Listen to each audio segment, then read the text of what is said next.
পরামর্শটা কি, প্রশ্নটা কি? মানে আমি হোয়াটসঅ্যাপে যখন নক করছি না, তারপরে আমারে আপনি বলতেছে যে আপনার কি সমস্যা, এই সমস্যা।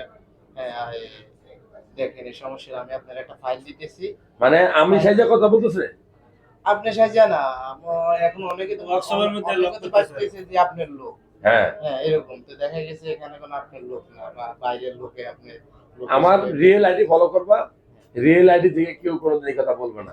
যেগুলো ফেক আইডি সেগুলো এরকম করে। আমি তো বুঝবো না বা আরেকজন বুঝবে না, তো আচ্ছা সহজ করে বলি, এই এদিকে ক্যামেরাটা ঘুরাও, এটা খুব সুন্দর কথা বলছে। রিয়েল আইডি হইলো আমার যেগুলোতে ফলোয়ার বেশি, 2.2 মিলিয়ন, 6 লাখ, 5 লাখ এরকম ফলোয়ার্স আছে। যেগুলো কম ফলোয়ার্স এগুলো আমার আইডি না। আর আমার আইডি থেকে কখনো টাকা চাওয়া হবে না, আমার আইডি থেকে কখনো ঔষধ বিক্রি করার কথা বলা হবে না। যদি কোনো আইডি থেকে আমার পরিচয় দিয়ে ঔষধ বিক্রি কথা বলে, তারা ধরে সুতা মারবেন। হে চিটিং, তুমি কি আমার কথা বুঝতে পারো?